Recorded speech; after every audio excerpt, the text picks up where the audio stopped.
Thank you for listening to this Podcast One production. Available on Apple Podcasts and Podcast One.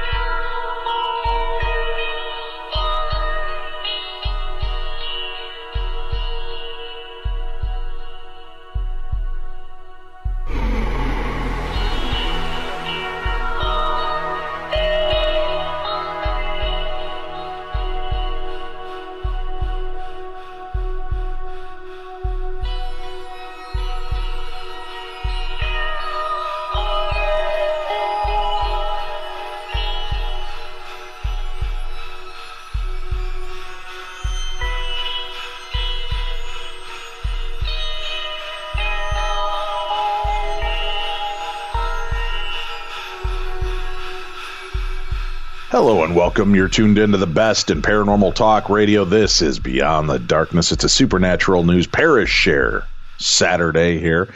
And tomorrow, Susan Slaughter will join us from the new Travel Channel hit TV series, Paranormal Caught on Tape.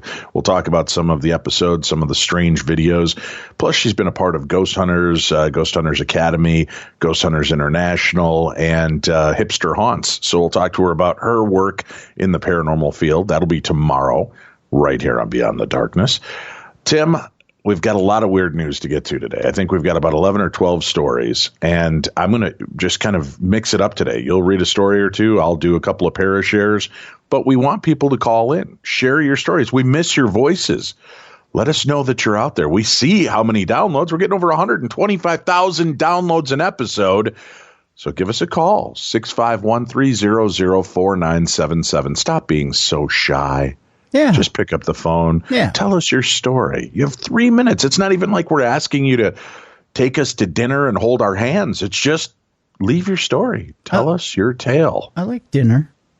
Well, right. But, you know, they're not going to come by and tell us these stories unless you want to stop by Tim's house at 314. Dave, No. I've got mobile equipment. We can meet anywhere. Yeah. Oh, yeah, but maybe if they picked you up at your house, you wouldn't have to worry as much at 314. Dave, no. Okay, I can meet them anywhere. I can I can put the mobile equipment in my unmarked van that says free candy. Just so antisocial. Can I tell you a small story to start out supernatural news? It's actually kind of funny. Our good friend Lee Kirkland got a hold of me. Lee Kirkland. Our good what? Our good friend. Oh, a good friend. Lee Kirkland? Lee Kirkland. Why didn't you just say that up front? I did, Dave. Oh, okay. Wait. Is that thing on? Our good friend. Maybe it'd be better if I just called you at 612. No, Dave, no. I thought maybe if I called that line, I'd have a better connection. No. Okay, so Lee Kirkland, our good friend. I'm at a radio station. I would think that this thing works pretty well. It probably works better in my own setup at home. Well, how quickly you forget. Do you remember iHeartRadio and what equipment didn't work there? But this is a good radio station. Oh, there we go. So our good friend Lee Kirkland gets a hold of me this week, and he says, "Hey, brother, I might have accidentally tagged you in a post online, and I'm going to copy in on the post. Well, they're starting this brand new non-paranormal festival down in Kentucky, and it's called Kentucky Christmas Fest. And who doesn't love Christmas, right? The Grinch. Well, that guy, sure. But other than him, who doesn't love Christmas? Ebenezer Scrooge. He's not a big fan. Oh, okay. But other than him, who doesn't love Christmas? I'm not sure that Hitler was a big fan either. Oh, all right. Besides him. Okay, I don't know anybody else then. They were the big three. Right. Yeah, the Trinity. The unholy Trinity. The unholy Trinity of Christmas hate. So he said, I actually I got this great deal where I'm bringing in a Santa Claus, and here I'm featuring him in this post, and I think I accidentally tagged you. And I went, oh, okay. He said, but because Santa contacted me and he said, I'm not Tim Dennis. And I didn't know what he was talking about. So here I included the post so you could see what he was talking about. And here's all these wonderful pictures of Santa smiling and he's holding gifts. And it says, Kentucky Christmas Fest is with Tim Dennis. And it says, hey, Santa's going to come out and shake hands at Kentucky Christmas Fest and say hey to all the kids and give hugs and pose and give out free candy. And I said, well, if you book me, I'm available to give out free candy too, except for I'm standing next to a van with no windows that says free candy. I don't know if that's as wait attractive. A minute. So was Facebook identifying you as Santa and tagging you automatically? I don't know. Maybe. Do you think it had anything to do with those girls you used to date in college? It might have been. Yeah, the ho-ho-hos? Yes, the ho-ho-hos. There was actually 3 of them. And they weren't too reputable, if I remember right. Not at all. No, not at all. Yeah, but they're sweet girls. They got around and they loved everybody, as far as I know. Yeah, as long as you had $20, they did. All right, Tim. Yes, summer's here and the time is right for dancing in the streets, but not for going out in the woods. I just sent you a story. Yes, and this is a story of nightmare proportions for me. Because I'll tell you, summer has sprung in Minnesota. I go out the other day. There's one thing I do like to do is water my vegetable garden. I don't know why. It just brings me peace. Sure. I go out, I water my vegetable garden. I walk out of my yard the other day. There's a moth the size of my fist. And he's glaring at me with hatred burning in his beady little eyes, right? Yeah. I walk past, there are 2 mangy rabbits side-eyeing me. Oh, my. In the yard, right? Yeah. Again, disdain and disgust in their eyes. Yep. 2 garter snakes. I almost didn't finish my job. All right, I'm not going to lie. I didn't finish my job. I may have dropped my hose and gone inside, Tim. Well, it was before. Not a good day for me. There was just a lot of really angry-looking outdoor things. And then, Tim, when I think it can't possibly get worse, this article comes to me via one of our listeners. Can you please sure share this? Oh, boy, would I love to. Yeah. Yeah, and this, Tim, might just start to prove more of my theory on the zombie apocalypse, because now it's affecting snakes, Tim. Oh, Dave. Now it's affecting snakes, Tim! No, Dave, no. But I'll read it, sure. Just to see the sheer terror on your face. Officials issue a warning about a zombie snake that tends to play dead. Play dead, Dave. That's what it does. Parks and recreation officials, not the ones you've seen on TV in North Carolina, issued a warning about a so-called zombie snake in the state that tends to play dead. That's right. It just lays there and plays dead. The North Carolina State Parks and Recreation shared images of the eastern hognose snake. Oh, sure, it sounds cute. On its Facebook page, warning residents to stay alert if they happen to come across a creature which defends itself by lying on its back and pretending to be dead. Instead of watching clouds to see if we can keep weekend weather on track, let's play a game, they said on the Facebook page. Who is this famous North Carolina snake? A cobra? A zombie snake? It's a harmless one, the organization wrote in a lighthearted Facebook post, which Dave then took his computer and threw it through a window. So you saw that, did you? I did, yeah. I think it might have hit somebody below. It racked up dozens of reactions and comments from residents, including a few who said they've never heard of a snake with such bizarre survival techniques. Maybe it's like those fainting ghosts. Maybe the snake sees me and passes out. It's a fainting snake, just like the fainting goats. Yeah. I don't know. What are your thoughts? I believe so. I think you're onto something here. You're onto something or you're on something. One or the other. I'm on something from time to time. The reptiles vary in color, but the most common ones are usually brown or gray with dark brown blotches. It isn't poisonous, but they tend to display cobra-like qualities, according to Amphibian and Reptiles of North Carolina. Oh, this just gets better and better for you, doesn't it? When threatened, hognose snakes hiss loudly like this. Ugh. And spread their necks like cobras do, resulting in the nicknames puff adder and spreading adder. Amphibian and Reptiles. Wasn't that one of the hoes you dated in college? Yeah. Spreading adder? Spreading adder. Oh, boy. And could she spread? Like peanut butter on hot bread. Boy. Wow, that's wrong. Yeah. Amphibians and Reptiles of North Carolina said in a statement, they rarely bite during these displays, So did Spreading Adder, if you know what I mean. But they may strike repeatedly. The eastern hognose tends to resort to playing dead when other defense mechanisms fail. I can barely speak myself right now. If the antagonist continues, the hognose snake will feign death by opening its mouth, rolling over on its back, and writhing around. So did Spreading Adder. If turned over onto its belly, it will immediately roll again onto its back, the statement said. The hognose, which can grow up to about 4 feet in length, well, that's a nice length, is found throughout the eastern parts of the country, from Florida to Texas to Minnesota. No. Yeah. No. Yeah. That according to the Florida Museum. Hang on a second. Dear honey, I will not be attending any outdoor activities. Please take care of yourself and the children. I will be in the attic with my comic books and Pokemon cards. Your loving and terrified of zombie snake's husband, Dave. There you go. Urban myth says hognose snake can mix venom with its breath and is thus able to kill a person from a distance of 25 feet. Come here. Take that. That's what I picture. He'd be like, just huffing you from a distance. Maybe from a distance.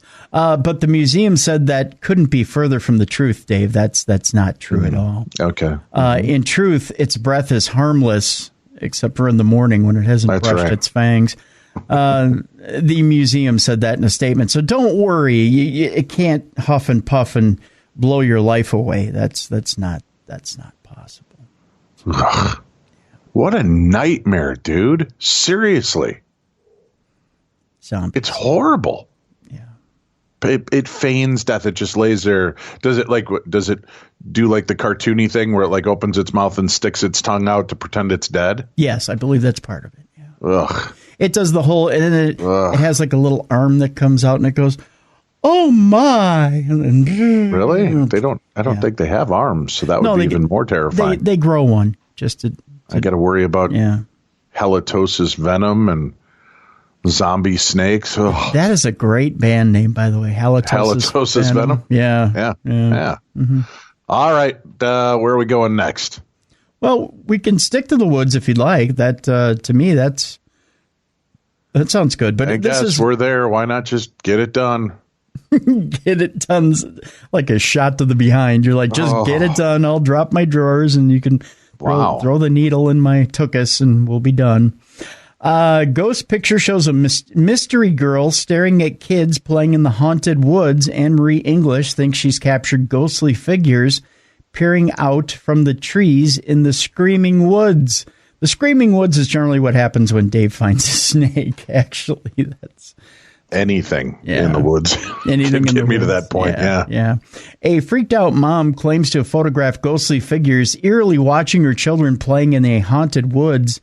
Anne-Marie English, who's 34 years old, has revealed the pictures taken of her 4 kids and her nephew around 3 p.m. on Saturday at the Screaming Woods in Kent. Screaming Woods. It's kind of catchy. Mm-hmm. Also known as Daring Woods, the county's most haunted place. The mom from Cheriton in Hampshire took the youngsters there to see if the spooky stories were true. Generally, when you hear a lot of spooky stories from a place, you want to just automatically assume they're true. Yeah. And when sifting through the pictures once home, Anne-Marie made a sinister discovery. According to Kent Live, she thinks she can see a mystery girl peering out from the trees. I don't know. I see a lot of pareidolia there when I look at that picture. She said it was such a nice wooded area. It's beautiful. It wasn't until we got home and I was looking through the photos when I noticed the man standing watching behind the tree. I was like, oh, that's a bit weird. And then my cousin noticed the little girl in the tree. That's just a little girl looking at the kids playing. She probably died there at some point, she went on to say. My older children were more freaked out by it. We didn't see anything when we were there, and it was if it Oh, this is confusing. And if it was anything sinister, it would have showed itself while we were there. Oh, you just assume sinister stuff shows up and goes, boo, and sinister. No, it hides. That's why it's so sinister. Right. I would have had the kids running out of there very quickly if we saw something. I believe in ghosts, and I think we scare ourselves into believing in them, she went on to say. I've never seen any actual ghosts before, and I don't think I'll be going looking for them, as I don't want to scare myself. On the internet, I've never seen a picture as clear as that. And that's the name of that, too. I don't know. Have you seen these photos? Have I seen these photos? Yeah. Yes. I can see in the one photograph what looks like a little girl in the trees. But again, I'm not sure that it wasn't just the light shadows and tree bark creating that image. But it does look like a child is hiding in between the trees there. I see tree bark. So I'll give you that. I'll give her that. I'm not as cynical and mean as Tim. I'll kind of believe your story. I see tree bark. Yeah. So here's the thing, right? There's a terrifying new movie out, Tim. Yeah. About this talking doll. This doll stalking and haunting. And of course, I'm talking about Toy Story 4, which comes out this weekend. It is phenomenal. Just let me say this, Tim. Yep. In a movie where dolls come to life, this is its fourth installment. And I got to be honest with you. I got to see the preview. I took my kids and I was thinking, I think they've plumbed these depths. They squeezed every nuance of kitsch and schmaltz into the third one, which I loved. I'm going to be honest with you. In that scene in Toy Story 3, when they're all on the conveyor belt heading towards the meltdown pit. Yep. And they all just start reaching over and holding one another's hands. They've just resolved that this is it, but they're going to go together. Yep. This may have been the sound you heard in a silent movie theater. Okay. That might have been the sound that you heard emanate from me at that moment. It caught me off guard. I didn't expect that a cartoon movie would have an effect on me where I would legitimately go out loud in public, but I did. Wow. So I thought they ended that series beautifully. And thought, well, that's it. Let's just leave it alone. Let's not bastardize this. But it made so much money. They already started talking about going to a fourth. And I thought, no, what more do we have to tell? Andy's an adult now. And it's time. Just let's move on. But this may have been my favorite of the entire collection. Toy Story 4 is awesome. Great comedy, twists on different parts of the story. They actually had little snippets from Don Rickles that they were able to use. So Mr. Potato Head was back. Oh, it was well done. It of course plays on the kitschy and the schmaltzy a little bit, but this one to me was just a straight up comedy. Oh. So it's a rare find. Pixar is amazing. I would say the first and this movie are among my two favorites of the entire series. And I like them all. But this one and the first one are still my two favorites. And it's great that, my oldest son, was able to grow up watching that. Mm-hmm. And now he has two children that he can take to see this one. And it's a great kickoff. So I actually feel reinvigorated, which is weird to say in a movie franchise. I feel reinvigorated and hope to see more. Oh, very cool. So I tell you that because, well, Dave, what the hell does that have to do with the paranormal? Hey, folks, dolls coming to life, creeping around. That's kind of weird. Oh, you don't think so? Well, then let's talk about Annabelle Comes Home, which is also out and about in the movie theaters now, Tim. Yes, it is. Yeah. It is the third installment in the Annabelle series. It is the newest installment in the Conjuring universe. You've got Patrick Wilson and Vera Farmiga returning as Ed and Lorraine Warren. Although this is not really an Ed and Lorraine Warren movie, they bookend the movie. Mm-hmm. So they appear in the beginning of it for a little bit and at the end. The rest is typical horror fare. And for those of you that saw the Goosebumps movies with your children, where the concept is that every one of the creatures from R.L. Stein's books are released on the world, and it's done in a comical way, you're going to recognize Annabelle Comes Home. It's basically the same deal. All of the tropes and horror movie missives you've seen are released in this film, and all of the dark side of the Conjuring movies resurface and are all represented. And it's kind of trying to put the genie back in the bottle throughout the entire movie. There's no secrets here because it's in the commercials. Their young daughter, Janet, has a babysitter. The babysitter's friend comes in and sneaks into the museum. And although the sign says touch nothing, she goes around touching everything and then is stupid enough to open Annabelle's case. No. And unleashing holy hell in the Warrens' home. So I'll say this. I still liked it. It was a fun movie. Mm-hmm. It was entertaining. I wouldn't say there were any real surprises, although I think that they are definitely tipping their hat to what the Conjuring 3 movie is going to be. Okay. So I think that they gave us a little foreshadowing in this movie for the next Conjuring. And I liked it. I definitely liked it better than the first Annabelle movie.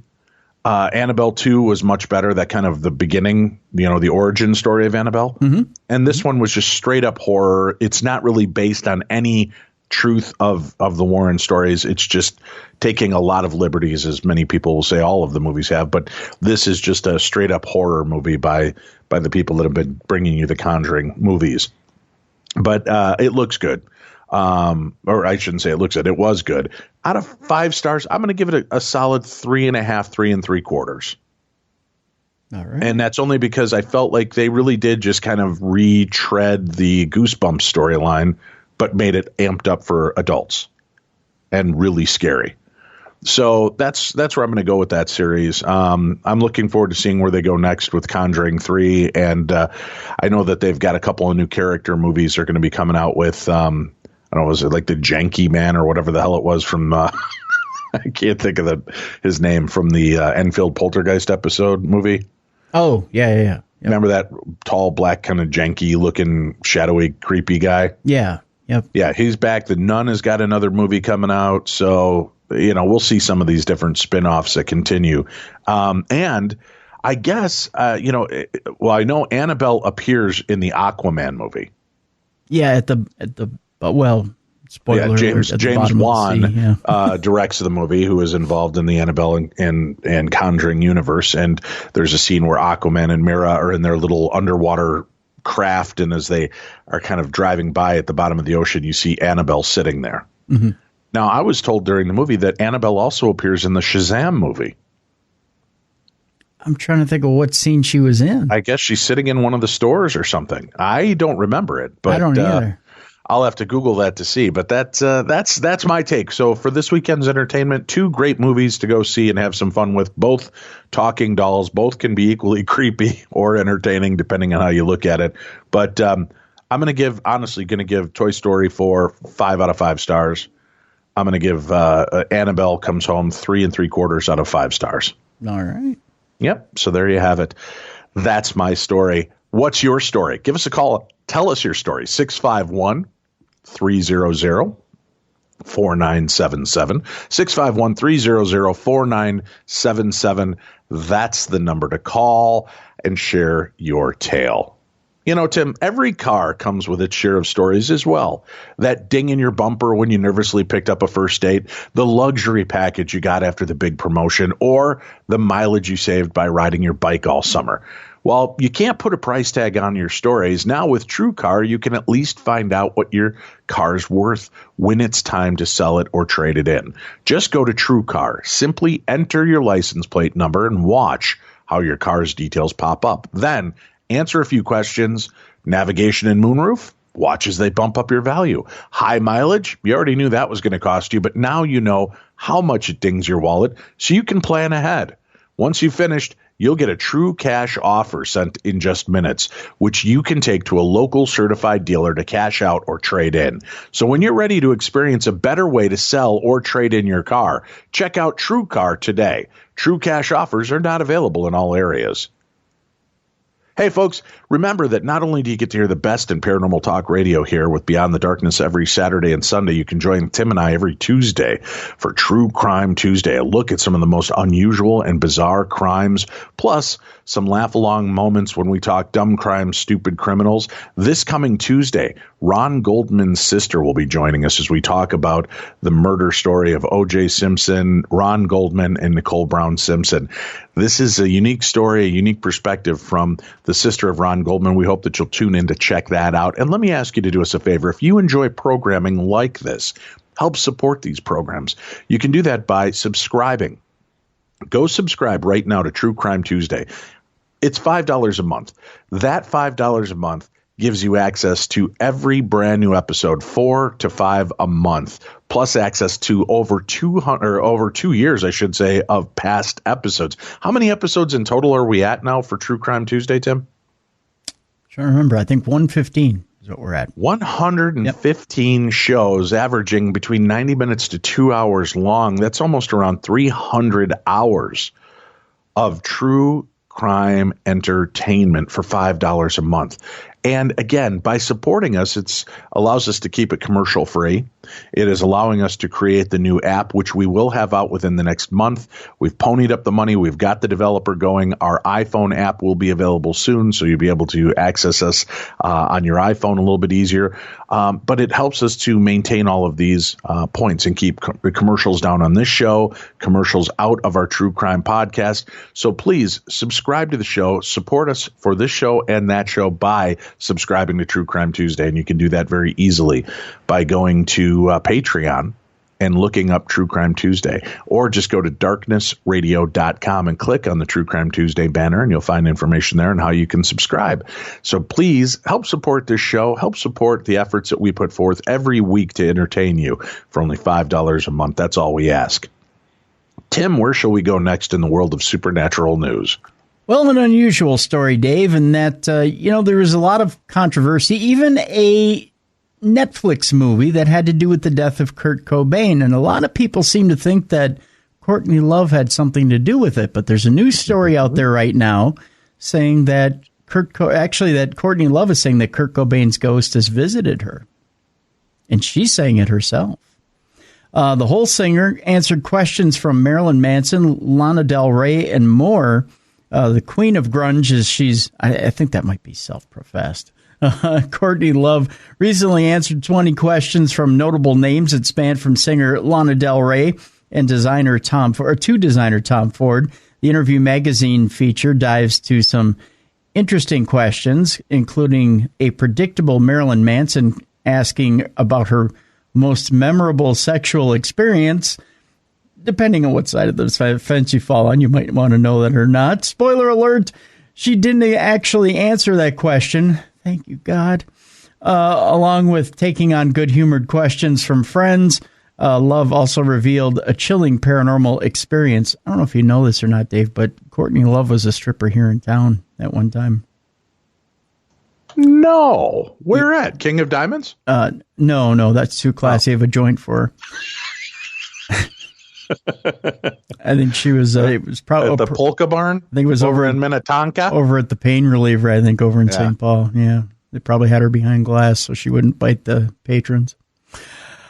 Actor Joshua Boone asked if she'd ever seen a ghost. Love not only replied with a yes, but revealed that it was none other than Kurt Cobain's spirit. I saw Kurt in a chair for a moment, and he said hi to me, and then he left. She claims of the experience that it happened in her Hancock Park home. She also named a night that she played with Cobain as her favorite gig ever, and even stirred up some controversy with Tommy Lee after bashing the dirt. There was a super transcendent Whiskey A Go-Go gig in, I think, 91. It was winter, and Nevermind by Nirvana had just come out. Smells Like Teen Spirit was on KROQ, K-Rock, like 50 times a week. She answered of Kate Moss's question about the best gig she's ever been to. It was amazing. We were this perfect band for about 4 minutes, and that's it. That's the gig, 1991 in Hollywood, with my beautiful, creamy, blue-eyed boy, Kurt, she was quoted as saying. She gave nods to Juice WRLD. Although she's not sure who he is, Ariana Grande and Kanye West as top 40 artists that inspire her. Even with all the positivity, her poor review of Motley Crue's Netflix film The Dirt landed Love in a bit of trouble. Tommy Lee went on to say in a tweet, "Hey, Ad Courtney, when's your movie coming out? Oh, wait, never." That was Tommy Lee's response to Courtney. No movie. Well thought out and perfectly written. Yeah, it was. No movie coming out, but a whole reunion could be indeed on the way, is what this story says. And there you go. Interesting. Yeah. Hello, Dave and Tim. My name is Mary. I'm a 70-year-old woman who has been retired for 2 years from a long-time profession as a registered nurse. I wish I could say that I've been a listener for years. However, that is not the case. I've listened to your shows for approximately 2 months. Well, welcome to the family. Thank you for joining us, Mary. I recently discovered the world of podcasts within the last 6 months, and I stumbled across your show. How very happy I am that I did. Both of you young men bring such a big smile to my face. I'm fascinated by your stories and your ability to maintain your sense of humor while discussing the things that you do. Needless to say that I certainly remain on the learning curve of things, and I'm reminded to try and always keep an open mind. I sincerely hope that you will indulge me as I explain the story of how I became a true believer of the paranormal. It all began when I was a child. It's easy enough to say that each and every time I found a way to rationalize everything. Since I was young, I would take my experiences, like hearing voices, for example, to my mother. I had no clue that such things were possible. It was then that my mother started telling me about her experiences, and each story was more fascinating than the next. I felt special at those times. I felt as if it was something my mother shared with me and not my older brother or younger sister. It was a bond. I was amazed by my mom's account of the paranormal and thought that this was just a natural part of being Jewish. I will interject here that I am the adopted daughter of a Jewish family. My brother was also adopted, and I had a sister who was younger that was the natural child of my parents. Moving on in my own history, I grew up still in the attitude that there is a rational explanation to everything, and although I believed that what my mother told me, I believed it was true for her. However, for me, it was a memory of stories and the time we shared together.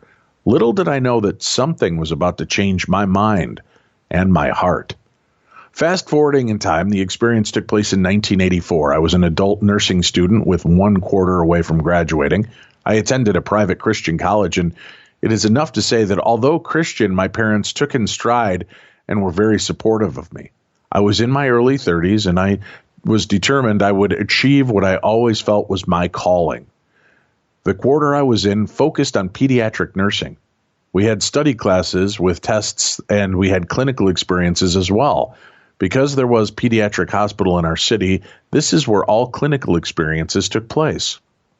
This was the hardest clinical I had ever had to this point. I confess that emotionally I was overwhelmed. For me, it was heartbreaking to care for innocent children to be compromised by a disease process or by the hands of those who were in charge of their care. I can say that I realized just how great it is to have nurses that work with children. It wasn't rocket science for me to see that I was not cut out to become such a nurse. Every clinical found me crying, and although I provided the care to my best of my ability, I was in an emotional turmoil. Finally, the quarter ended and grades were posted. 1 grade for the academic side and 1 grade for the clinical. I passed the academic side. However, I failed the clinical. I was devastated, completely and utterly devastated. I never failed a clinical before. In fact, I would describe myself as a hands-on type of person. Nevertheless, I failed. Telling my elderly parents that I failed is what hurt the most. I tried to make sense of it, and I could only conclude that my emotions were the cause of this failure. Such a failure meant that I would have to repeat the entire course and wait a year before I could repeat it. The nursing class moved on, and I was not a part of that one last quarter.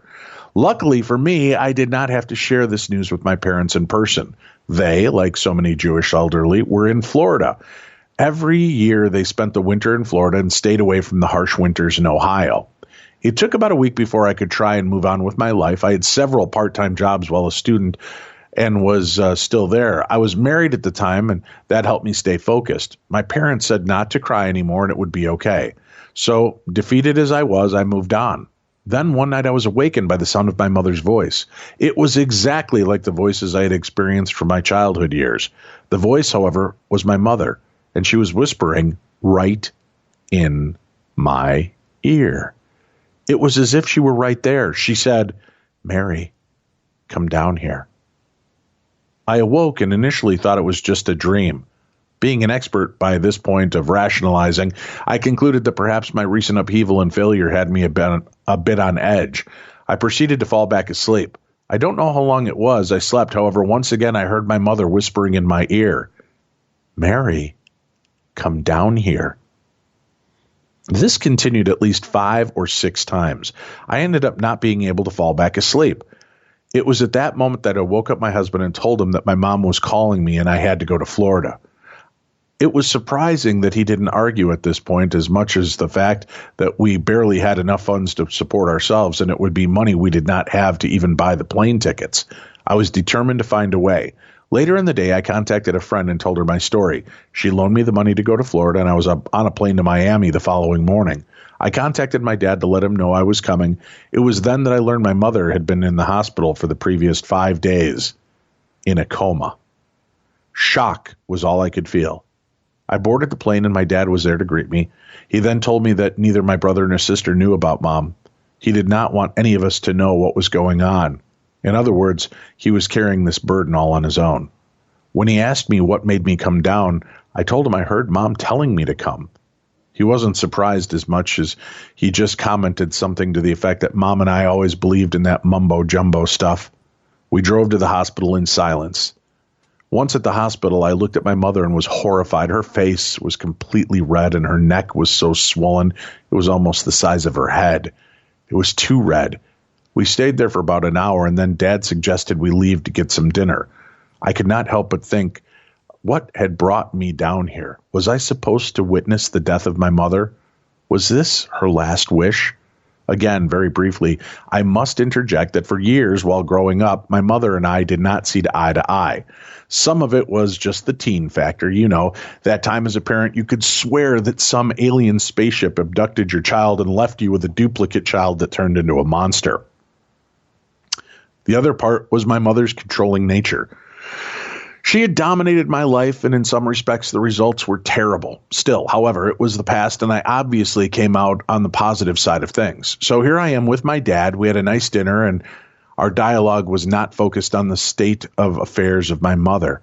We then proceeded to the condo to try to relax. While sitting in the living room, I noticed a book on the coffee table by Reader's Digest. It was one that explained all the different medications used by elderly people. I stated what they were in simple terms, what they were used for, and who or what not should be who or who not should be taking them. I picked up the book, and for reasons I cannot explain, I began reading about steroids and their use. My mother had steroids in her IV medication. I noticed that when we were there. I continued to read and learned that this was the medication of choice for someone with respiratory issues, which is what my dad shared was why she was in the hospital in the first place. I continued to read, and right before my eyes was the answer. Steroids should not be given to people with any kind of thyroid problem, listing a goiter as one. My mom has a goiter. This was the right medication for the respiratory issue, but the wrong one for my mom. This was like poison for her. Immediately, I alerted my father as to what I just read. I told him that he needs to tell the doctors what we discovered. The following morning, we were at the hospital with the Reader's Digest in hand. My dad shared this with the doctor, and the medication was stopped. Another hour went by, and I told my dad to go out for a while and get away. For 5 days, he had been sitting in that chair in that room, never leaving my mother's side for as long as the hospital would allow. I promised him that I would stay by Mom's side until he returned. It was at least 4 hours later, with me reading and dozing off and on, I noticed that Mom wasn't looking red anymore. Not her face, not her neck. I actually started to feel as if the swelling in her neck had dissipated. I felt this was a good sign and then just sat back feeling hopeful. Shortly after reassuring myself multiple times, my mother sat up straight in bed, shocked to see her sit up after now 6 days going on 7 being in a coma. Nothing could have prepared me for what happened next. My mother looked straight at me and said, I knew you would come." As if this wasn't enough, she continued talking and told me that she had been up all night with Grandma. How could this be? My grandma had been dead for years. Curiously, I asked her what she had to say. Mom then proceeded to share her visit with Grandma. Grandma had told her how happy she is and showed Mom her beautiful home. They talked and shared what was going on in all her grandchildren's lives. She then said that Grandma told her that it was not her time to leave yet and she had to come back. She then said the next thing she knew, she was awake and I was at her side. It was about 2 hours later that my dad showed up and my boys, and boy, was he ever surprised. He thought he lost my mom and that she was at death's door. Instead, Mom looked at him, smiled, and said, "I love you." Mom stayed in the hospital another week without complications. I returned back to Ohio a different person. I couldn't help but ponder what just transpired. My dad felt like I saved her life and had no explanation for how it happened in the first place. "It must be just that mumbo jumbo," I said with a chuckle.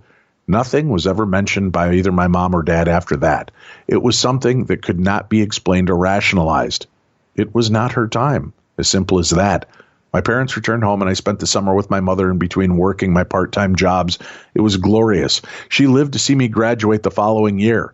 During the summer of 1985, my mother told me some things I truly never expected to hear. She told me she was sorry for all the things that happened between us. She went on to say how she would chastise me, how she would always tell me everything I did was not good enough. She continued this dialogue, naming specific moments in our lives. She said that what was so outstanding was the fact that I had succeeded in spite of her, and for this, she had to make an apology. Needless to say, both of us were in tears. It was the most riveting and powerful healing for both of us. Then in the spring of 1986, she passed away in her sleep in her Florida home. I realize I've written a great deal and appreciate you taking the time to read this and hopefully share with your listeners. There is an epilogue to this story, and since I've come this far, I might as well tell you the rest. I believe this is where the lessons were learned and feel compelled to share them as well. Once back home, I started back into my routine of working all my little jobs. One afternoon, I received a phone call from the dean of the college I had attended. He wanted to meet with me. The long and short of his visit is that I had learned that my fellow classmates had come to him with regard to my failing my clinical in pediatrics. He said that my classmates felt like the instructor was purposefully picking on me.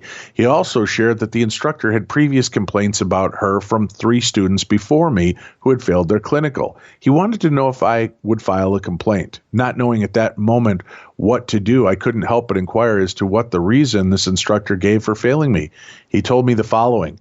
It was stated that I had difficulty getting along and taking care of patients that were of different racial, social, economic, and cultural backgrounds, and thus was unacceptable in the calling of a nurse. Suddenly, I knew what to say, and it left the dean with his mouth open. I told him that was ludicrous and shared my story. Firstly, I shared with the dean that I have been working for the past 10 years for Planned Parenthood in an inner city clinic. Then I shared that I also worked that part-time as an operating room technician at an inner city hospital for 3 years at the same time.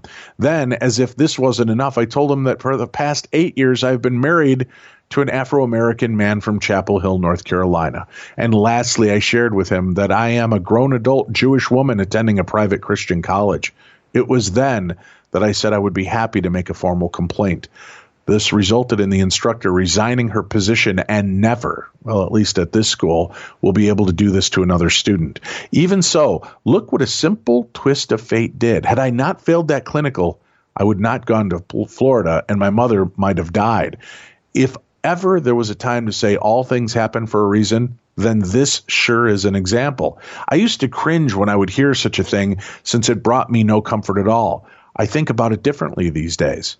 About 1 year after Mom went to be with Grandma, some other things happened. It was sudden and profound. I would be walking down the street and suddenly I would hear telepathically information about the person or persons passing by. I was with a coworker when it occurred. We went into the local restaurant where we always went for lunch, and I was hearing things about the waitress and all kinds of people that I didn't know. I told her about it, and it did not stop there. I proceeded to seek help from a spiritual church I heard about and began to realize what a gift I had been given.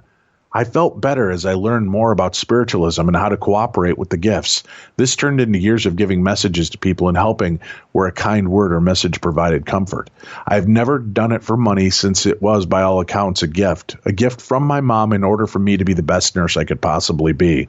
Once again, I appreciate your patience in reading this. I hope it helps others to keep an open mind and a lesson in not taking anything too seriously.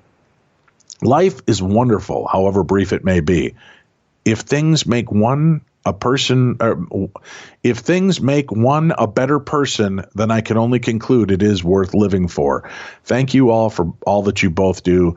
Best regards, and that comes from Mary Ryan. Mary, that's a great story. Thank you so much for sharing that with us today. Yeah, absolutely. Wow. All right, Tim, what's our next story? Well, this has to do with UFO sightings, Dave, in particular by the Pentagon. Yep, the Pentagon. The Pentagon, you say? Yep. 3 U.S. senators were reportedly briefed by the Pentagon on Wednesday about recent reports detailing UFO sightings by Navy pilots. The revelation, reported by Politico, comes days after President Trump disclosed that he, too, had been briefed on the unidentified aerial phenomenon and how phenomenon encounters, rather. The information sessions were organized by the Navy and also included staff from the Undersecretary of Defense for Intelligence, that sources told the site. Briefing requests by Congress members of key oversight committees have been on the uptick since it was revealed by the Pentagon's shadowy aerospace threat identification program still investigates claimed sightings of alien spacecraft, as was exclusively reported by the Post last month. Several U.S. Navy pilots told the New York Times that they reported to that program spotting UFOs while training over the East Coast in 2014 and 2015. While flying at least 30,000 feet over the Atlantic Ocean, the pilots, who were stationed on the aircraft carrier Theodore Roosevelt, told the paper that they were routinely witnessing strange objects flying at hypersonic speeds, performing maneuvers beyond the physical limits of a human crew. Senator Mark Warner, a Democrat from Virginia, the vice chairman of the Senate Intelligence Committee, confirmed with Politico that he was at the Wednesday briefing. If naval pilots are running into unexplained interference in the air, that's a safety concern. Senator Warner believes we need to get to the bottom of, his spokesperson, Rachel Cohen, told the site. Members of Congress and their staffers of the Armed Service and Defense Appropriations Committees have also been briefed, officials told Politico, adding more Pentagon meeting requests have been made. Trump, while discussing the UFO reports with ABC News' George Stephanopoulos last week, said, "Do I believe it? Not particularly." There you go. Interesting. All right, let's take a quick break. We'll come back. We've got more of the best in supernatural news and your Parashare stories when we return right here on Beyond the Darkness. Hey, everybody. You have to check out this amazing new true crime podcast. It's called 22 Hours, An American Nightmare. It's about a murder that took place in Washington, D.C. A family, their housekeeper, held hostage for 22 hours before being killed. When the murderers set their mansion on fire, you'll be shocked by what they went through during those 22 hours, and you won't believe how they found the guy. I won't ruin the ending, but all I will say is pizza crust. I'm telling you, this is awesome. Keep an eye out for a special sneak peek extra episode this week here on Beyond the Darkness. And if you can't wait, download 22 Hours, An American Nightmare, now on Apple Podcasts and Podcast One. New episodes every Monday.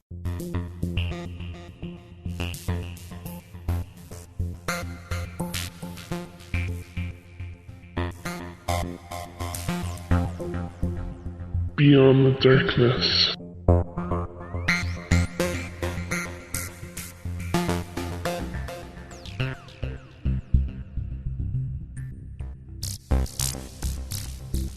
Welcome back to the program. This is the best in paranormal talk radio. This is Beyond the Darkness. I'm Dave. That's Tim. And this is Supernatural News Parashare. What's our next story, sir?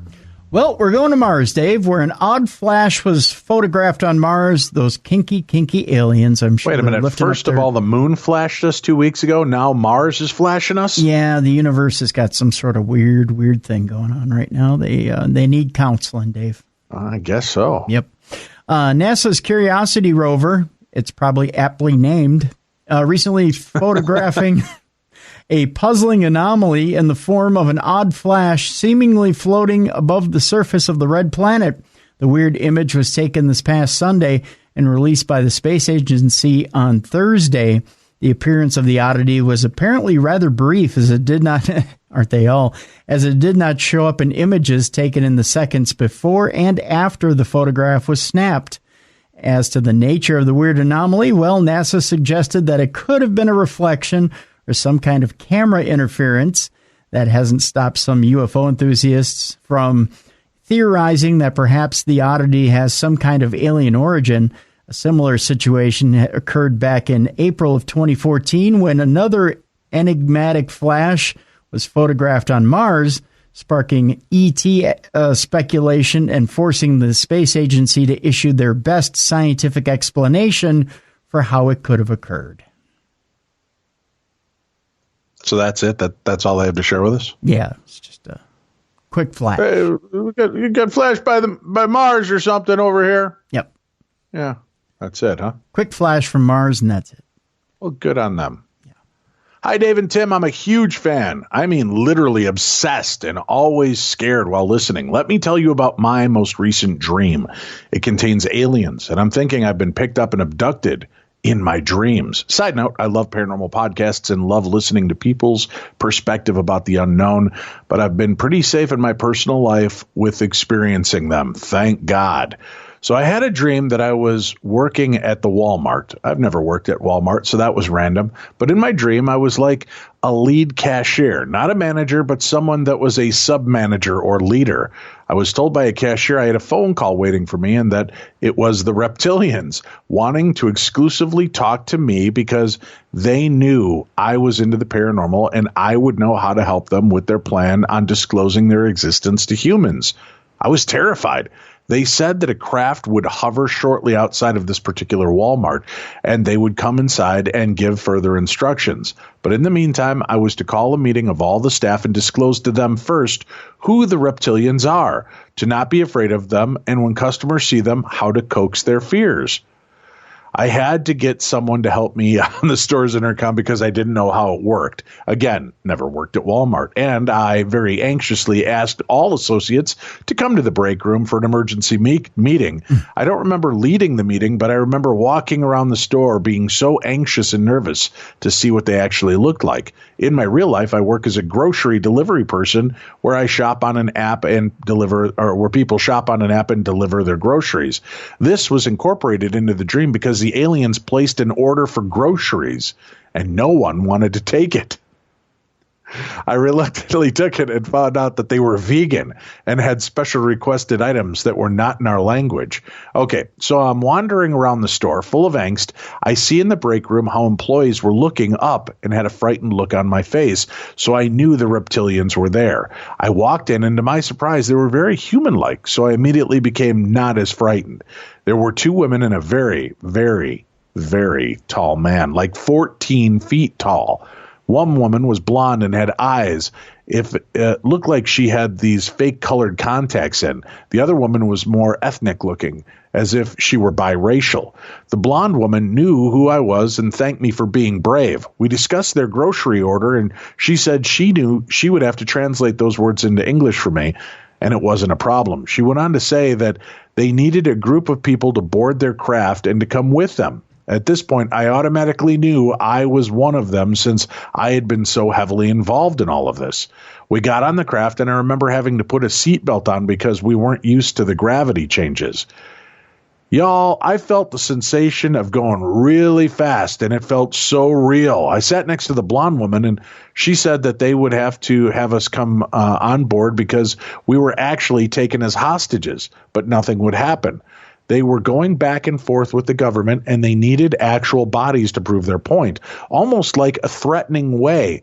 but they wouldn't actually hurt us. I actually believed her and wasn't scared. The last thing I remembered was being dropped off at my brother and sister-in-law's backyard, and they had a picnic table and were getting ready to have our family dinner. In real life, we take turns each week going to one of our homes to have a potluck-style dinner. I'm married to a twin, and they have an older brother, so it's 3 sets of siblings and their parents that rotate these dinners. I get to the backyard and I see my mother-in-law sitting with my nephew at the backyard table. I told her it was so good to be home and how crazy a day it was. She said, "Honey, you were missing for 42 weeks.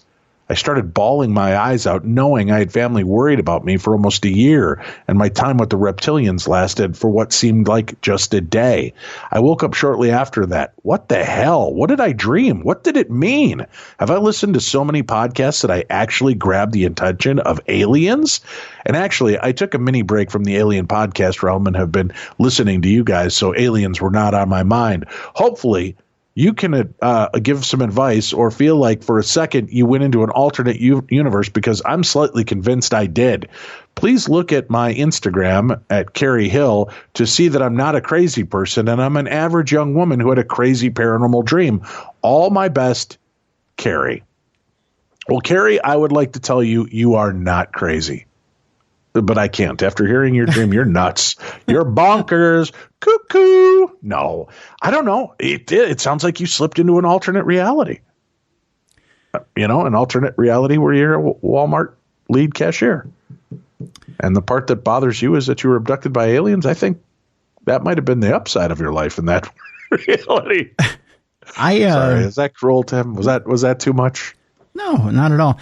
Here's what I'm worried about with the whole Walmart thing. I don't know. I mean, I know you can call a meeting of the Walmart employees not to take a shot at the reptilians. How are you going to stop the general denizens of Walmart from getting to the gun counter and taking a shot at them, though? That's my thing. Well, it's behind glass now, I think. You have to go through a lot of rigmarole. And the people are not real fast moving at the Walmarts, Tim. I don't know if you've been there recently. I have a couple times this week. Yeah, they're not that fast moving. Oh, yeah. Oh, Dave. You think that a little bit of glass would stop a guy in a moving cart from hitting that glass hard enough to shatter it and getting them a shotgun or two? Sadly mistaken, especially when there's a reptilian walking around trying to take their Twinkies. Interesting. Yeah. Yeah. So that's that. I don't really have any advice. I think it's a cool dream because it was so vivid and so imaginative, and what was going on. Maybe you had slipped into an alternate reality, an alternate life. One of your other versions was telegraphing what was taking place. So kudos to you. 42 weeks. You did it in one day in that dream realm, 1 hour in a dream. It all worked out pretty well, I think. So very cool. Thanks for sharing that with us. I do have to share on the Instagram, though. Well, yes. You probably want to take the one picture off of you with your arms around the reptilians. Yes. That kind of makes you look a little weird. Yeah. A little crazy. Take that down. Yeah. No. Here's the deal, though.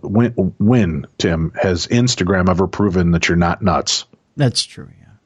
I don't know. I have some questionable photos on Instagram, too. Yeah. All right. What's our next news story, Tim? The next one has to do with a guitar shop, Dave, and security there capturing some ghostly activity. I always hoped that, like, Jimi Hendrix would come back to a guitar shop and just decide to play a concert, something like that, be able to catch something like that. And maybe this shop in England has caught a famous guitarist. Who knows? It's just a dream of mine. A spooky piece of security camera footage from a music shop in England appears to show a number of guitars seemingly being moved by an unseen force that the owners suspect could be a ghost. The store in question, known as Guitars, Amps, and Keyboards, is reportedly located in the city of Brighton. The proprietors of the establishment suspected something was amiss last month when the security system filmed a weird wispy form that looked to be almost browsing the store. Their already piqued curiosity went to 11, so to speak, when I get it. It's a Spinal Tap joke. When cameras at the store captured some odd activity that occurred when the shop was closed. In the video, which can be seen in this article, which you can't see because it's radio, isn't that fun? A pair of guitars hung along a wall inexplicably begin moving as if someone or something is touching them. Later in the footage, a price tag can be seen falling from another guitar in a fashion which suggests that it was yanked off the instrument, probably so that it could be loaded into a van and then taken off with. I would do that if I were a ghost. The mystified owners of the shop noted that some have suggested that that perhaps the guitars were simply hung incorrectly and had been adjusting, because that'll happen, but expressed skepticism about that explanation since the store doesn't have any source of ventilation which could account for the force displayed in the video. Skeptics, of course, will point to another prosaic possibility that the paranormal activity was merely a publicity stunt by the store in hopes of drawing gawkers looking for ghosts and converting them into guitar-buying customers. I don't know, Dave. Honestly, it's pretty hard to yank a tag off of a guitar because they wrap it very firmly around where you would put your guitar strap. So they, I think there's some pretty compelling stuff on that video when you watch it. Really? Yeah. Enough to prove to you that there's some kind of poltergeisty activity? There may be, yeah. Huh. Yeah. All right. Dear Duo of Darkness. Oh, I kind of like that one, too. I like that, yeah. Over the last 20 months or so, I had to learn the hard way how dysfunctional eyes and irregular brain chemistry can literally make you see things that aren't there. At least that's what I would like to believe. Otherwise, our apartment was shadow people central for more than a year. My husband had to undergo brain surgery in August of 2017 to have an abscess removed that had settled on the part of his brain that is responsible for transmitting visual information. After he finally left the hospital, my own autoimmune disease kicked in and inflamed my optical nerve to a degree that I was legally blind for 6 months. In addition to this, my husband had to undergo cataract removal surgery on both eyes. As soon as he had recuperated from the brain surgery, this is something that usually takes quite a while. So during the first few months, both of us weren't seeing much at all. Since I was physically more fit than he was, he would usually call for me if he needed anything. He had trouble getting up or even collecting his thoughts, so I was called into the living room on a pretty regular basis. After a few weeks, he complained that I would be walking into the kitchen or just stand in the hallway when I'd called for me. While his sight was blurry, he was quite capable of seeing the outlines of things, while my sight was only black and white. Hence, I could never quite tell what he was up to. I repeatedly explained to him and told him that I would never just stand out in the hallway or ignore him while he called for me. He insisted on having seen me just standing there in the hallway, and I blamed this on his surgery and weird feedback from the brain. Ultimately, he got so freaked out about it, seeing me in the hallway, that I started to yell back, "Give me a second," or "On the way," when I heard him. That was the point that was the point we found out that he saw someone in the hallway while I was still hollering back from a different room. We started to leave the lights on in the hallway as soon as it got dark, and the phenomena had stopped for him. For me, not so much. The more my eyesight returns, the more I keep seeing shadows out of the corner of my eye. I'm doing my best to blame it on my eye condition and the slow feedback to the brain. Most of the time, I actually believe it. Something else that occurred will freak me out as long as I live. Like I said, while we both had trouble with our eyes during most of our year, we suffered from very different disabilities. I still see things very blurry with a limited color scheme, while my husband would often struggle to make sense of things, since the optical center had trouble recognizing things. One afternoon, he woke up from a nap and started to shiver, obviously being terribly afraid. I walked over to the bed and sat down next to him, gently stroking his cheek. I figured he had one of those famous nightmares.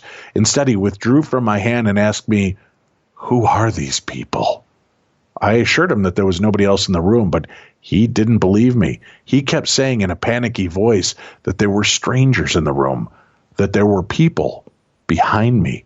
He sounded so sure that I almost was afraid to turn around, even though I knew there was nobody there. I finally got him to sit up, hold on to me, and close his eyes. After a few deep breaths, he opened his eyes again, and the people were gone. I'm 95% sure that his brain had somehow confused the TV broadcast with real people and had sent him into some kind of shock. But there's the other 5%, and I'm really not sure if my explanation can make sense of that. On the other hand, he had previously seen people with dog-like faces on the TV, so who knows? Either his brain hiccuped or our TV needs a thorough exorcism. As usual, with best regards from Weird Carcosa. That comes from KJ. KJ, thank you for sharing your story and your husband's creepy story as well. All right, Tim, what's our next supernatural news tale? Well, we're going after alien life. Not necessarily us, Dave, but a Russian billionaire is going after alien life. An exhaustive search is being struck out, I guess, maybe, for signs of alien life, but it's coming up a little short. An ambitious alien hunting program backed by a Russian billionaire has so far failed to yield any signs of intelligent life out in space. The disappointing news comes by way of an update from the Breakthrough Listen project, which has surveyed a whopping 1,327 stars for signals that would be indicative of an advanced technological civilization. Boasting a budget of $100 million and a 10-year commitment, the program is the brainchild of entrepreneur Yuri Milner, who launched the initiative in January of 2016. In a newly published paper on the work done so far by scientists with Breakthrough Listen, they detail how the group utilized 2 telescopes here on Earth to examine the stars and found that there was nothing in particular that caught their attention. While they did notice some oddities during the study, which stands as the most comprehensive search for alien life to date, the researchers explained that they eventually managed to determine that the handful of outliers came from prosaic sources such as satellite interference. Given the presumably complex nature of an advanced civilization's way of communicating, scientists with the project conceded that they simply may not be looking for the right kind of signal, or that humankind may not even be technologically advanced enough to pick up such a message. Be that as it may, the organization is committed to continuing their quest and even went so far as to release their data to the public so that any armchair alien hunters can examine the information for themselves and possibly pick up on something that they may have missed. With that in mind, let's hope the signals didn't contain some coded message instructing aliens here on Earth to commence the invasion. Yeah, let's do that. Let's hope that that's not the case. Yeah. Yeah, I could be, I don't know. Maybe I'm worrying, but yeah, let's not send the wrong messages. Yeah. Uh-huh. Huh. All right, let's see what else we have in the way of stories, Tim. We've got quite a few here. All right, dear duo of darkness. KJ is back with another email. A few months ago, I sent you an email about a tarot session gone wrong and another one that talked about weird visual occurrences that might explain sightings of shadow people. Since my eyesight was seriously bad at this point, it still isn't so amazing, but it is getting better. And I'm afraid they were utterly unreadable. As a matter of fact, Dave read one email I sent concerning weird dreams that Tim kindly verified as an out-of-body experience. And the email seems to have been utterly unreadable. I'm terribly sorry about this. Anyway, here goes the second try with the tarot session. Hopefully this time it'll be readable and maybe it'll even amuse you. Here goes. Since my late teens, I had been fascinated by magic. Old cultures and things I would later learn were labeled paranormal. About 10 years ago, I happened to work with 2 ladies that were involved in different fields of vast interests. And as a self-professed medium, Tess is a practitioner of an old religion. What connected us was our common interest in tarot. While I use tarot as a tool for psychological help, mainly for others, Anne uses them for reading the future. Tess for general divination. We all have our go-to sets. One evening, we met at Anne's place and decided, after too many mugs of mead, we decided to break open a new pack of regular Plaxing cards and read each other's future. The gypsy way, if you will. After reading each other's fortunes, we decided to take a look at our future as a circle of friends. We removed all kinds of jewelry to let the energies flow. Tess is a Reiki practitioner and believes in this stuff anyway, and I thought there couldn't be any harm in it. Man, was I wrong. We locked hands, mixed the cards in a rough circle, closed our eyes, and picked 4 cards, one for each of us, and as a last one for our future connection. I should have known that something was off since we picked the cards with closed eyes, but in perfect unison, almost as if we were being guided. Long story short, the cards gave us interesting outlooks for ourselves. The final card signified there wouldn't be much of a common future. All of this, by way, ultimately came true. After the session, the vibe of the room suddenly shifted. Anne settled back on her pillow and stared into the empty space above the table. Tess settled first, leaned back, and then laid down on the sofa as if she was about to go to sleep. I sat on a small sheepskin rug and suddenly felt like there was something behind me. I have to confess that the idea of spirits or ghosts never quite worked for me, but in this moment, I just knew something was there, something warm, kind, and protective. I avoided looking at my friends, grabbed my Celtic cross and rings and Lucky Charm bracelet, and put everything on as if my life depended on it. I had no idea what a white light protection was, but I somehow mentally envisioned a protective shield around me, and then finally looked up. For a moment, Tess seemed to be surrounded by a bubble of white light, while she was indeed either meditating or sleeping peacefully. Anne, on the other hand, still stared into the distance while she quietly mumbled to herself. I was about to get up and break that cycle when I noticed something in the corner between the bookshelf and the wall, something like a small black cloud that started to take form.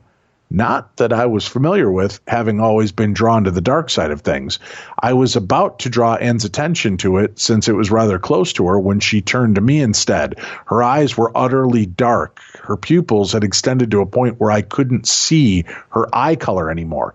I might have had a couple of curse words because she scared the you-know-what out of me.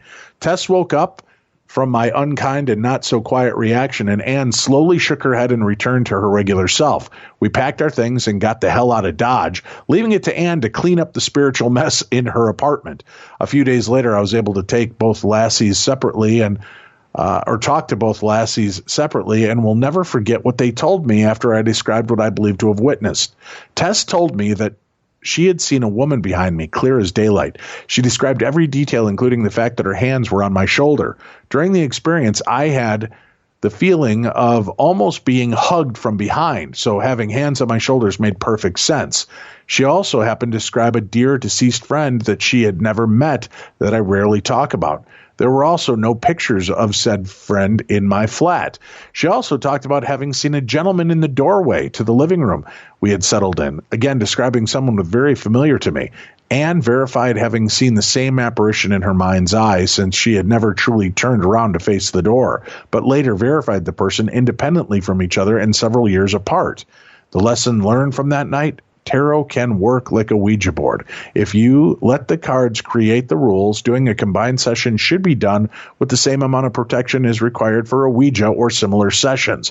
Lastly, I instantly understood that I have a soul that still watches over me, and somewhere on the other side is a seriously pissed off writer that wasn't too happy with what was going on in any way. I've learned to be more careful, trust my instincts, and rely on my self-picked protection items. I will also never use any regular playing cards or a reading, and will stick with my own sets, Celtic Animals or Geiger, and will leave it to others to experiment with new sets. Sorry this has been such a long email. I really tried to keep it short. Best regards from Dim Caracosa, again from KJ. Thank you, KJ. All right, Tim, where are we off to next in Supernatural News? Argentina, Dave. Argentina. That's all I got. That's their state theme, evidently. Bizarre cattle mutilations are going on in Argentina, and a truly strange one at that. A case in Argentina has residents of a village on edge with fears that the chupacabra may be lurking around their community, also known as the cup of coffee. The weird incident reportedly occurred in the community of La Paz last week, when a farmer noticed that one of his cows had gone missing. Following a lengthy search of the property, workers eventually located the lost creature and were aghast by its condition. According to the farmer, several of the creature's organs, including its tongue and eyes, had been removed in a manner which suggested that it had been done with a laser, as the cuts were both incredibly precise as well as seemingly sealed. Observers were also taken aback by the fact that there was no blood around the scene, and scavenger animals appeared to have no interest in the carcass. While these details appear to be in line with classic cases of cattle mutilations or alleged chupacabra activity, one additional aspect of the case is particularly perplexing, and quite out of the ordinary. The farmer claims that when one of his workers went to take a picture of the animal's remains, his cell phone suddenly shut down. They initially suspected that the battery had died, but were amazed when a teacher from a school in town also tried to film the cow and saw her cell phone inexplicably run out of power when she got close to the dead creature. I cannot explain what is happening, the farmer marveled. It is as if it were a magnetic field or something that prevents taking pictures. As luck would have it, however, the farm worker was apparently able to snap at least one image before the mysterious cell phone snafu occurred, and it is, as one might expect, fairly gruesome. For his part, the farmer claims that the cow was perfectly healthy before the eerie incident which took his life. Considering the condition in which the creature was found, it's difficult to discern what exactly caused its unsettling demise. However, that hasn't stopped local media in Argentina from pointing the finger at its rather notorious culprit. In detailing the case of the dead cow in La Paz, one local newspaper boldly declared the chupacabra is back in action, hearkening back to its similar animal slaying from September, in which the infamous cryptid was also a suspect. The chupacabra is back in action, Dave. This week on WWE Raw, the chupacabra's back. Also, AJ Styles takes on The Rock. No, nice. I don't know.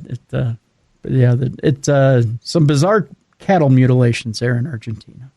What else have you got for me? Also, we move on to a story about Loch Ness and the monster there, the Loch Ness Monster. Holy cow! What's going on? He's been popular this year. Yeah, he's been popping off here. She. Yeah, he or she. We can't determine the sex because it won't spread like that last story earlier in the show.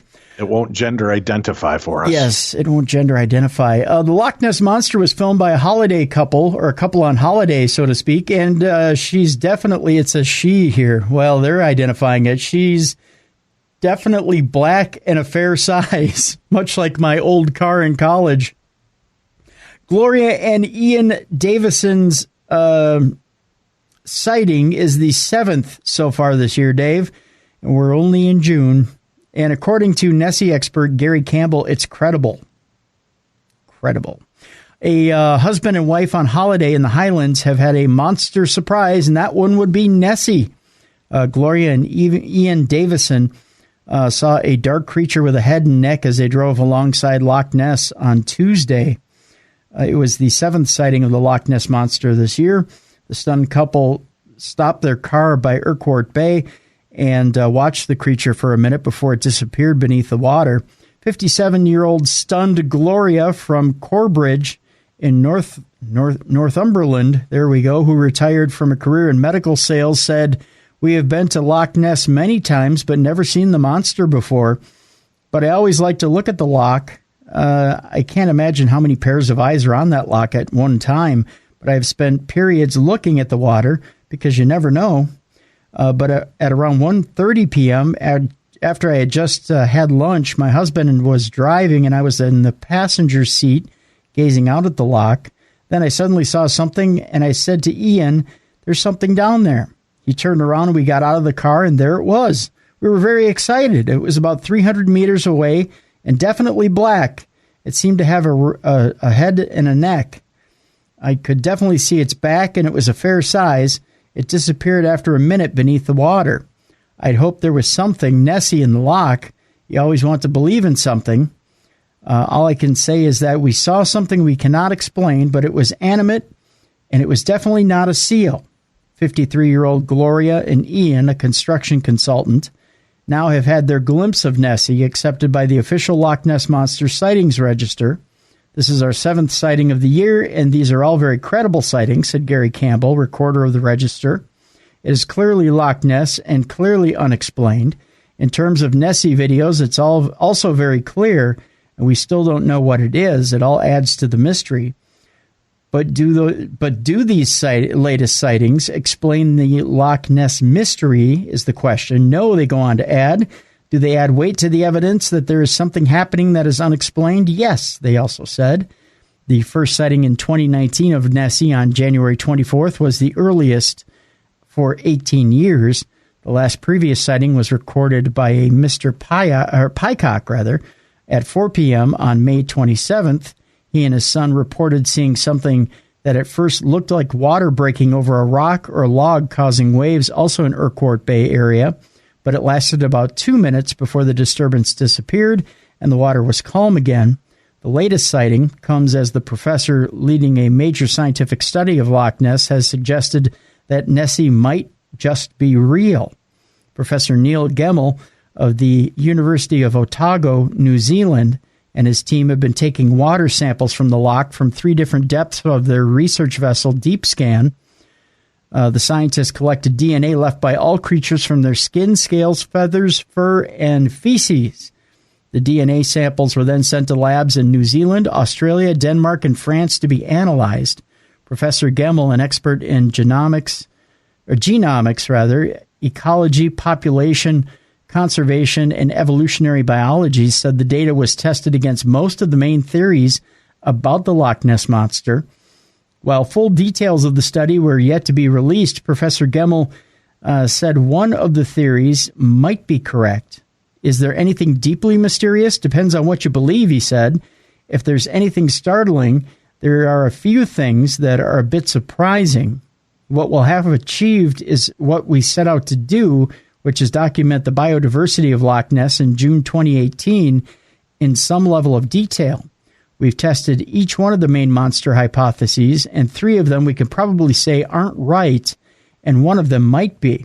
Professor Gemmell said he hoped to announce the findings of the study in full next month, but would not confirm which hypothesis might be right. Sightings last year reached another record for this century after a woman spotted Nessie over the internet. Business consultant 42-year-old Carolyn Barnett from Farnborough near Bath, England, was watching the Loch Ness webcam at 10:20 a.m. on December 19th when she saw something move slowly up the loch. Mr. Campbell added, sightings are now at a level that were being recorded in the 1990s. There are more visitors to the Highlands now, so that they may have something to do with it. Also, the internet has meant that the loch has never been more watched and from anywhere in the world. It was in 1996 Mr. Campbell saw something resembling a mini whale with a black shiny back at the south end of the loch. Since then, Mr. Campbell has researched and logged over 1,080 sightings. He accepted 14 sightings last year, but one referred to an image taken in 2015 that will be logged for that year, meaning that Nessie was sighted 13 times in 2018. According to Google, there are 200,000 searches each month for the Loch Ness Monster. The monster mystery was estimated recently to be worth £41 million to the region. Irish missionary St. Columba is first said to have encountered the beast in the River Ness in 565 A.D. There you go. All right. How many more stories do you have, sir? I have 2 more. All right. Why don't you go ahead and, well, here we go. Here's a short one, an email. Hi, Dave. I live in Louisiana. I'm 36 acres of land that was at one time a slaughterhouse. The building is still here. I'm sure there are things here other than just usual snakes, gators, bobcats, possums, and tweakers. One of these things is the ghost of a black man. He has shown himself to my husband twice. First incident, I was out of town. I work in Alabama on the weekends. I got a phone call from my frantic, shaky, very confused husband. He told me he woke up from a nightmare he couldn't explain. When he sat up, he reached for the .22 caliber in his nightstand, pointed it at the man standing at the end of the bed. As he came to his senses, the man faded. And then he turned on the lights. He quickly realized there's no way anyone could be standing there. At the end of our bed is a wall. 1 year later, almost to the day I came home from Alabama, I noticed a hole in the wall under my TV. I didn't say anything right away. I just sat next to him on the bed. My husband started to shake and tear up. He said, I woke up and he was standing there. All the lights were on. He was just there. I said, who was there? I shot him. Don't touch the wall. Don't look for the bullet. Don't touch it. There might be something on it. What? Oh, no. I knew immediately who he was referring to. I saw him clearly this time. He was wearing clothes from the 50s, maybe 60s. My best guess is it was his Sunday best, really shiny shoes. I shot him. He was probably in his late 30s, early 40s, receding hairline, light-skinned black man with a trimmed goatee. He was solid. I shot him, and he vanished. My jaw dropped. There was a definite bullet hole in the wall, and it was from a 380. I found the bullet a month later. I still have it. This happened in January. If you know anyone who might be able to take a look at this bullet and tell me more, please let me know. This man wants something or needs something. I would like to help him. I'm sure the neighbor knows something. His family owned the slaughterhouse. He's lived here most of his life. He was asked about this, and the man changed the subject very quickly. There is a lot more going on this property. I need help, or they need help. If you know, I know you probably won't call, but my phone number is, and my name is Jekka. Sometimes it's easier to call than to email. There's a little more to this story than just what's been written here. Jekka, I don't know for sure. I mean, your best bet would be to reach out to a metaphysical shop or holistic center in your area and find a psychic medium sensitive that would be able to do some psychometry for you. That's psychometry on the bullet. Other than that, I don't know anybody else that just would be good to handle something like that. But wow, what a weird story. Thank you for sharing that. All right, Tim, what have you got for me next?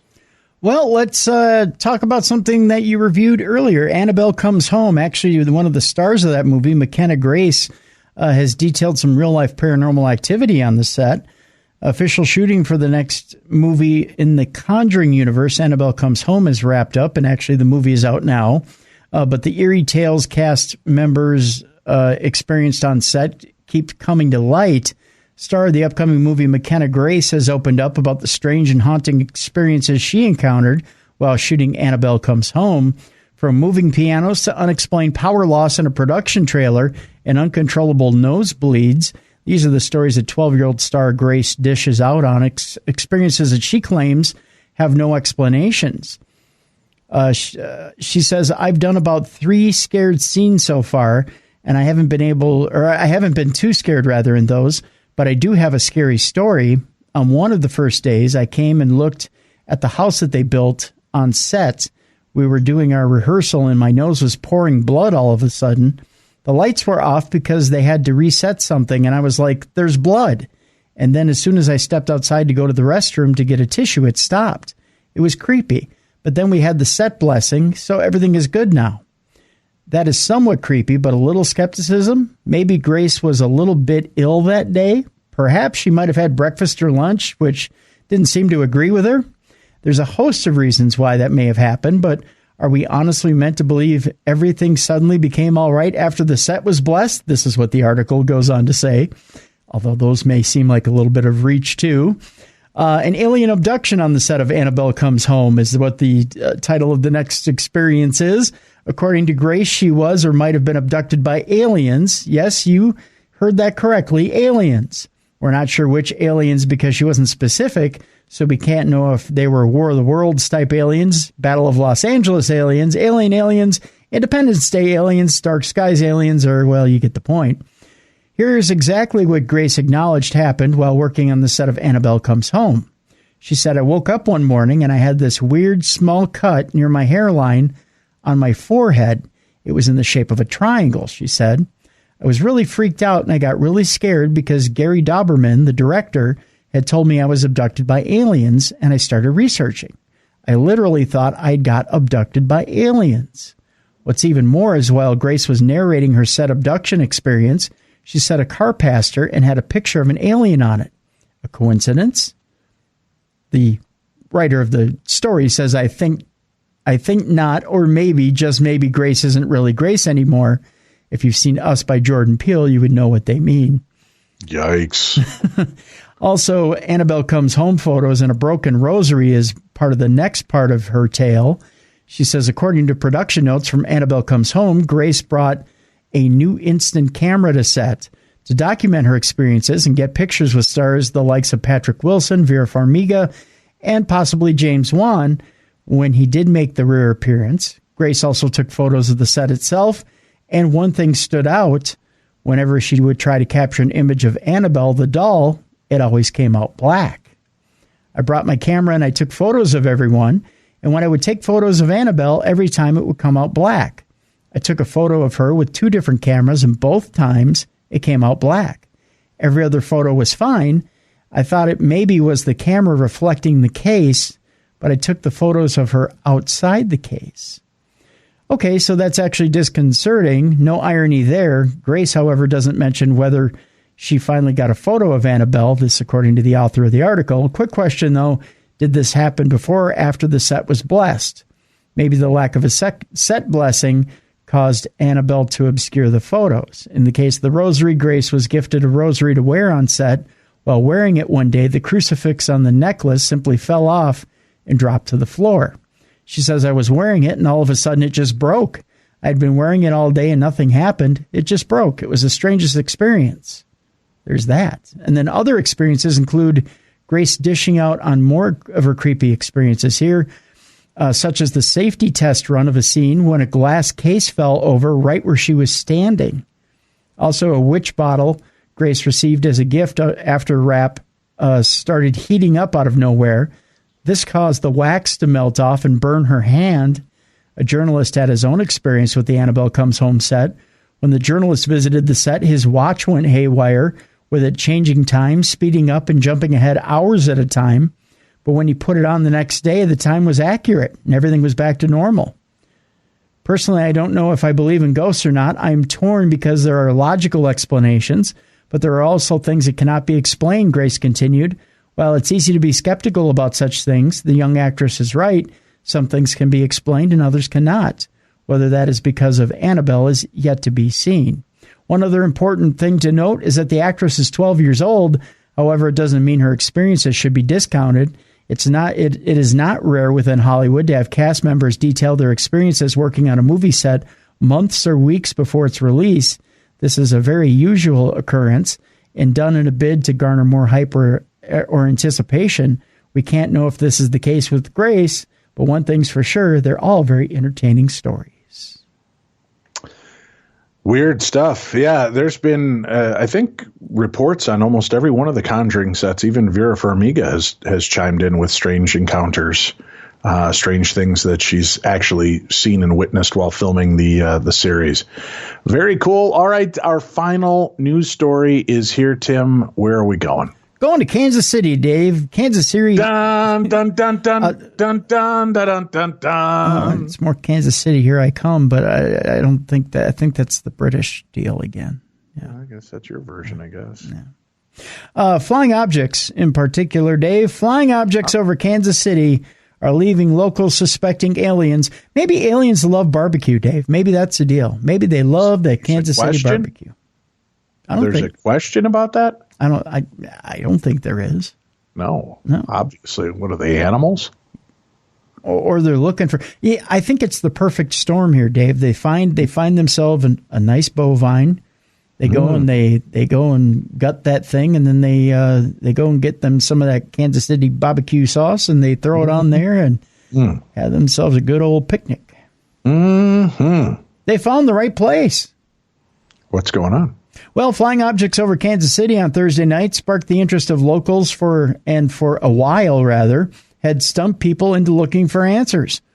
KMBC, the Kamibk 9 in Kansas City, it doesn't really flow, Dave, said on Twitter that it had fielded several calls regarding 2 strange orbs floating over Kansas City International Airport. That could just be a bad boob job, too. A few watchers suspected weather balloons.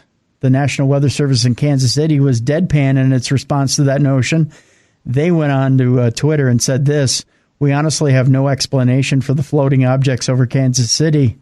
That tweet drew more than 600 replies, many of them people suspecting aliens. Adam Steinbaugh put up a nice little GIF to that deal. And then Cass Anderson followed up with something from the X-Files. The TV station joined in the speculation and launched a poll to see which would be more intriguing to alien visitors: NFL MVP and Kansas City Chiefs quarterback Patrick Mahomes, or some Kansas City barbecue. Mahomes won, by the way, in that whole deal. In the end, KMBC reporter William Joy appears to have solved the mystery. He tweeted that a spokesperson from the Defense Advanced Research Projects Agency told him, given the position, it is likely one of their balloons in test flight. According to the website, DARPA's mission is to make pivotal investments in breakthrough technologies for national security. DARPA tweeted on June 18th that it had launched 3 balloons from Maryland as part of its Adaptable Lighter-Than-Air program. Mm-hmm. DARPA put out a tweet that said last night DARPA launched 3 balloons from Cumberland, Maryland in a test flight for the Adaptable Lighter-Than-Air program. Over the next few days, ALTA will demonstrate capability for windborne navigation of a lighter-than-air vehicle over extended ranges. The goal of the Adaptable Lighter-Than-Air program is to develop and demonstrate a higher altitude, lighter-than-air vehicle capable of windborne navigation over extended ranges, that the agency said on the website. The balloons can fly at altitudes of more than 75,000 feet. While they do not have independent propulsion, the ALTA vehicle is designed to navigate by changing altitude and thus taking advantage of different wind profiles aloft. A state-of-the-art winds aloft sensor, is also being developed by the program, which is intended to provide real-time stratospheric wind measurements. There you go. So not UFOs, maybe UFOs, could be balloons, probably not balloons. We don't know for sure. DARPA's saying it's a balloon. I don't buy DARPA's nonsense. I think DARPA's full of carpa. Crappa. Well, that's it for today. We will be back tomorrow with more of the best in paranormal talk radio. Remember, you can always send me your stories to dave@darknessradio.com, or better yet, call us and leave a voicemail, 651-300-4977. Share your stories, your supernatural encounters right here on Beyond the Darkness.